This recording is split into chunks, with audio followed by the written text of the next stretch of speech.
이게 뭐냐? 바로 피부의 차이. 예, 피부 미인들이. 예. 그래서 동안 피부 하는 것이 그렇죠. 예, 예. 건강 그래서 관리를 먼저 이제 해야. 특히나 가을에는 우리가 이제 감정적으로 보면은 음양오행에 해당되는 그 감정이 뭐냐면 슬픔이에요. 슬픔. 그래서 가을 탄다고. 예. 그래서 가을에 떨어지는 낙엽을 보면 왠지 눈물도 마음이 나고. 막 예. 슬퍼지고 예. 그것이 이제 심해지다 보면 나중엔 뭐가 돼요? 우울증으로 가는 거예요. 우울증으로. 그러면 공감하는 듯 무척. 예. 우리 박하사님. 우리 요즘 뭐 코로나 이것 때문에 네. 전 국민이 전 세계에 있는 모든 분들이 집단 우울증에 걸려 있다고 맞아요. 그러잖아요. 예. 예. 그러다 보니까 이제 자꾸 우울해지고 이것이 깊어지면은 나중에 자기가 통제할 수 없는 어떤 상황을 연출하기도 하거든요. 그래서 우울증에 좋은 것은 뭐냐? 음양오행으로 보면 가을은 금이고 우울은 금이라고 그랬거든요. 네. 이것이 너무 강하고 급하면 어떻게 해야 돼요? 상극의 원리로 쳐야 돼요. 그러면 불에 해당되는 게 화예요. 예. 화, 극, 금입니다. 네. 그래서 쇠는 불로 녹이는 거거든요. 아. 그럼 이 화에 해당되는 장기가 뭐냐면 바로 심장이고 아. 거기에 감정은 뭐냐면 기쁨이에요. 웃음. 그리고 이런 그래서 사람은 웃음 치료가 우울증에 좋다고 하는 원리가 음양오행에서 나오는 상극의 원리입니다. 아. 음양오행은 모르겠고. 아니, 이거를 제가 이제 왜 그러냐면은, 예. 그, 웃으면서, 그 우울증, 솔직히 요즘 요즘 시대가 우울증이 없는 사람이 없잖아요. 그렇죠. 웬만하면 이게 강도의 차이지, 네네네. 이게 강이냐, 약이냐, 중이냐, 예. 이 차이지 다 맞습니다. 있다고 보거든요. 맞습니다. 근데 이제 음양오행이나 이런 것 쪽으로 안 가요. 그분들이 해소하는 방법이 대화만 하면 풀리거든요. 솔직히 말씀드리면. 그렇죠. 근데 그것만 이분들이- 해도 네. 괜찮습니다. 그래서 수다요법도 네, 있는 네, 거죠. 맞아요. 예. 그러면은 기쁨이 있건 어쨌든 대화를 하면서 내가 스스로 마음을 놔주고 나를 이해해주는 사람이 생기고 풀어진다는 이렇게 많이 진짜 이거는 우울증인지 어쩐지 모르겠지만 남자들 특히 50대 넘어가고 40대 중반 남자들이 눈물이 많아진대요. 예. 테스토스테론이 감소하면서 이제 여성 호르몬이 막 증가하잖아요. 그런 것들은, 여성 호르몬까지 몰라갖고 예. 예. 드라마 보다가도 울고 그러니까 그럼요. 남성 울게 호르몬이 돼. 감소를 하니까. 그리고 떨어지는 낙엽 보면서도 울고 막 그런다고. 왜냐하면 그러는데. 그 눈물이라고 하는 것은 치료의 효과가 있습니다. 네, 우리 창조주께서 우리 사람에게 주신 유일한 해소법이 바로 웃음과 눈물이에요. 네, 이 말을 하려고 그랬어요. 아, 그러셨어요? 웃음과 눈물인데 이 웃음과 눈물은 치유의 효과가 있어요. 그래서 웃음과 눈물은 또 극과 극입니다. 네. 그래서 너무 기쁘면 눈물이 나요. 또 너무 슬프면은 어이없으면 웃음이 나와요. 그래서 극과 극이에요. 네. 궁극통이라고 그러죠. 궁하면 통하게 돼 있다. 그래서 눈물은 치유의 효과가 있고 우리 뇌에서는 스트레스를 받으면 이게 대뇌라든지 손해 같은 것이 과부하가 돼요. 과부하가 되면 이걸 빨리 릴렉스 시킬 수 있는 방법 중에 하나가 바로 눈물이라고 하는 거예요. 그래서 눈물을 흘릴 때는 눈물 속에는 물만 나오는 게 아닙니다. 카테콜라민이라고 하는 스트레스 호르몬이 섞여서 빠져나와요. 그러다 보니까 이 부분이 정화작용을 일으키는 거예요. 맞아, 울고 나면 개운하잖아요. 네, 맞아요. 당연하죠. 근데 어느 시대부터인가 어느 때부터인가 우리도 저희 나라도 그러고 저희 주변이 눈물 흘리는 거에 대해서 굉장히 인색하잖아요. 특히나 남자가 네. 어디 남자가 눈물을 흘리냐고. 눈물을 흘리냐고. 네. 그런데 사실은요 울어야 돼요. 그렇죠. 울어야 됩니다. 남자가 원래 더 많이 우는데. 애들도 어려서부터 잘 우는 애들이 있어요. 잘 우는 애들이 나중에 나이가 드시면은 대장암 걸릴 확률이 그만큼 낮다고 그랬습니다. 이건 이미 논문에 다 나와 있는 의학적인 근거가 있는. 과학적인 근거예요. 왜? 눈물을 흘린다는 거, 운다는 것은 스트레스를 풀고 있다는 거거든요. 근데 그 스트레스는 누가 줘요? 주변인 부모님들이 네, 주변에. 거의 준단 말이에요. 가장 가까운 줘놓고 얘는 그걸 푼이라고 울고 있는데 또 울면은 부모 입장에서 속상하니까 어떻게? 다 붙여요. 올려놓고. 스트레스를 줘놓고 그걸 풀지도 못하게 한단 말이에요. 예. 그래서 울 수 있게끔 만들어야 되는데 아까 우리 사회자분께서 말씀하신 것처럼 남자는 어디 가서 울고 싶어서 울 데가 없어. 그래서 저는 가장 좋은 장소를 추천하는 게 차 속입니다. 혼자서 막 울고 나면은 속이 후련해져요. 사쪽에서 울으신 적 있으세요? 차 안에서 안 울었어요. 진짜요? 집에서 울었어. 내가 남자인가? 나는 차 안에서 그러는데. 예. 다른 데서는 절대 예. 못 울고. 차 안에서 좋아요. 나는 왜 그러냐면은 이게 우리 박사님이 번역을 다시 해석을 다시 해주셔야 돼. 저는 혼자 우는 거는 이게 예전에 그 생각이 강해서 그러는 거구나. 왠지 모르게 이게 또 사투리인가? 근천 떤다고 그러잖아요. 네. 그게 근천 싫었다. 예, 근천 떠는 것 같아. 근데 저는 누군가 마음이 맞는 사람이 있으면은 내가 가서 도와달라고 얘기하면서 이 사람 앞에 내가 울 수 있는 것 같아. 울어도 이 사람이 나의 흉을 안 볼 것 같아.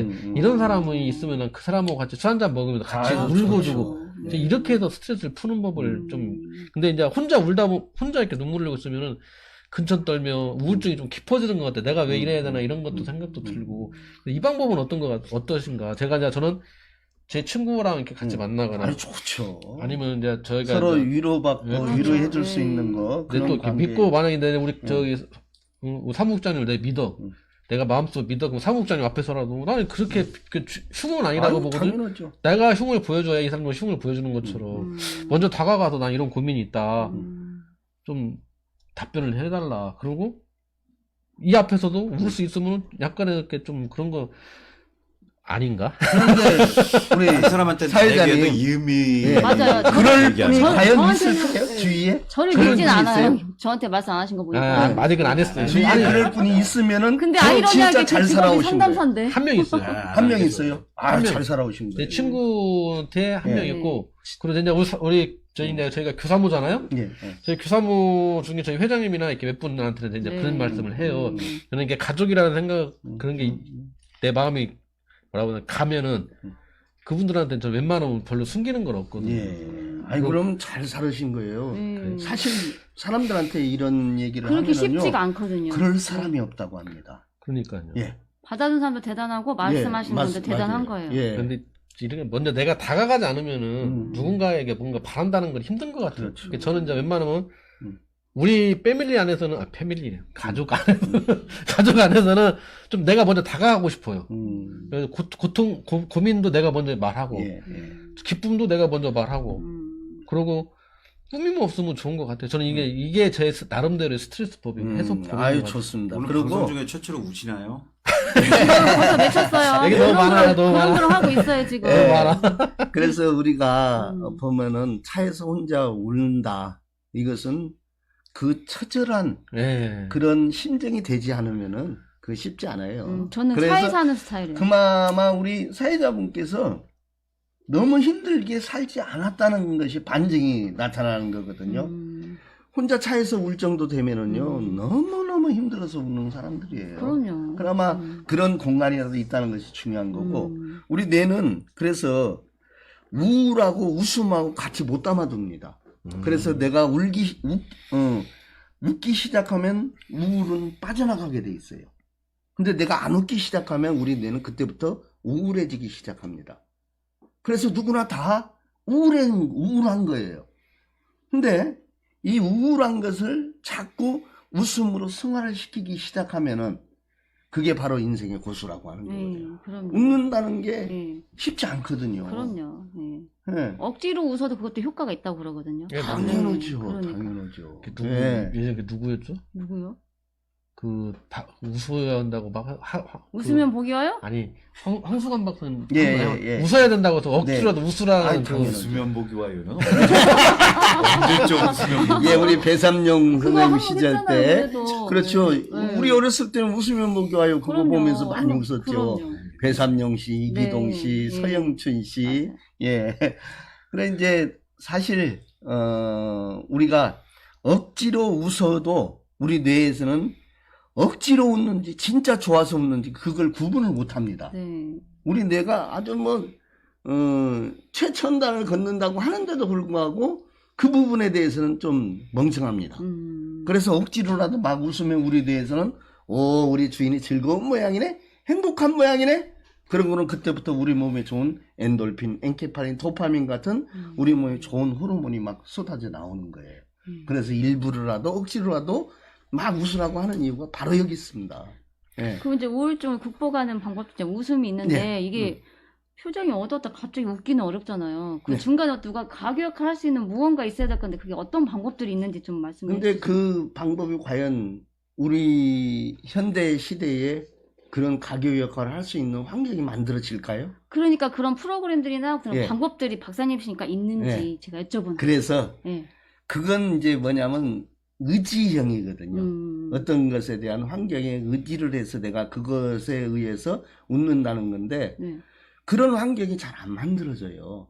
우리 주위에 보면 웃을 환경보다는 이상하게 스트레스 받을 환경이 더 많다는 이제 거죠. 환경은 뭔가 고정적인 거고 어떤 네, 네. 사람을 통해서 그런 네. 것들을 할 수 있잖아요. 네네네. 네, 그런 그래서 방법들. 이제 네. 방법적으로는 나부터 웃자. 어. 웃을 일이 아닌데도 웃자. 그러면 웃으면 복이 온다고 그러고 웃는 얼굴에 침 못 침 못 뱉는다고 그러잖아요. 그래서 학교에서도 저도 이제 학교 쪽에 강의를 가면 이제 그 얘기를 합니다. 왜냐면 이제 펀 교육이라 해서 학생들에게서 웃음이 들어가면은 스트레스가 빠져나가거든요. 그러면 학습 증대 효과가 아주 좋아집니다. 네, 성적도 좋아지고. 왜? 스트레스 받은 상태에서 공부를 하면 집중이 안 되거든요. 집중력도 떨어지고. 근데 즐거운 마음으로 공부를 하게 되면 즐거워지면서 집중력도 좋아지고 그러다 보면 성적도 오를 수밖에 없다고 하는 거예요. 그래서 이제 우리 나름대로 이제 만든 방법이 있어요. 뭐냐면은 웃음 라인이라고 하는 게 있습니다. 웃음 라인은 뭐냐? 우리 여기 사무실도 마찬가지거든요. 들어오는 입구에다가 노란색인 테이프나 청색 테이프를 붙여놓는 거예요. 거기를 건너올 때는 웃으면서 건너오는 거예요. 또 거기 건너서 나갈 때도 웃으면서 나가는 거예요. 중요한 건 이 사람이 웃으면서 들어오고 웃으면서 나가는데 그 모습을 보고 안에 있는 사람들은 따라 웃게 돼 있다는 거죠. 그래서 웃음은 전파력이 아주 강합니다. 바이러스 중에서도 가장 강한 바이러스가 웃음 바이러스예요. 예. 거기에 그걸 갖다가 이제 웃음 라인이라고 하고 그다음에 이제 웃음 타임을 또 만들어요. 그건 뭐냐? 일어나자마자 웃고 웃으면서 일어나는 거죠. 그리고 출근해서 웃고 오전 업무 끝나고 밥 먹으러 가기 전에 웃고 식사하시고 나서 와가지고 오후 일과 시작하면서 또 웃고 퇴근할 때 웃고 퇴근하고. 중요한 건 본인이 어떻게 하느냐에 따라서 예. 극복이 되냐 안 되냐는 거. 대한민국에서 제일 하기 힘든 거예요. 예, 맞아요. 출근하면서 개그맨들이 웃고 되게 그 직업적으로 힘들잖아요. 근무하면서 그렇죠. 웃고 네. 절대 힘들고 그리고 저는 박사님 말씀 드리면서 딱 한 가지가 떠오르네. 그렇게 웃으니까 저기 이제 이거 광고 아닙니다. 네. 저기 전주에 있는 마음사랑병원이 밀릴 것 같아. 예. 누군가 거기가 납치해 갈 것 같다 아니, 이거죠. 마음사랑병원이 이 정신 고쳐주는 곳인데 아 예. 그래요. 제가 거기에 한 20년 넘게 봉사활동을 했습니다. 아. 웃음치료 봉사. 우리 이제 대단하시다. 저한테 웃음치료 교육을 받은 제자분들이 전라북도에 한 700명에서 800명 정도 돼요. 근데 이분들이 봉사단을 조직을 해갖고 네. 불우요양원이라든지 이런 데 쫓아다니면서 환우들을 대상으로 해서 웃음 치료를 하거든요. 그러면 그분들이 웃기 시작하면은 자꾸 모든 병들이 서서히 사라져요. 그래서 그런 얘기가 있잖아요. 말기 암 환자분들이 병원에서 어떻게 손을 못 대고 이제 집에 가셔서 드시고 싶은 거 드시고 하고 싶은 일을 하시면서 인생 마무리 잘 하십시오 했던 분들이 병원에서 나와가지고 산에 들어가서 그때부터 열심히 말 그대로 미친 듯이 웃다 보니까 3개월밖에 못 사신다는 분이 6개월을 살아, 1년을 살아, 3년을 살아, 10년을 살아. 이런 역사적인 일이 일어나는 거예요. 왜? 우리가 웃을 때 체온이 올라갑니다. 그렇군요. 체온이 1도가 오르면 면역력은 30배가 올라가요. 체온이 1도가 떨어지면 면역력은 30%가 줄어듭니다. 암 환자들이 거의 체온이 낮다라고 들었거든요. 당연하죠. 네. 왜냐면은요, 우리 몸이 냉해지면 제일 먼저 오는 것이 비만, 당뇨, 암이에요. 그래서 비만, 당뇨, 암은 기본적으로 냉병입니다. 이건 몸이 냉해서 그런 거거든요. 근데 비만, 당뇨, 암은 약이 있습니까? 그러니까. 그건 체온을 올리면 저절로 없어지는 것들이에요.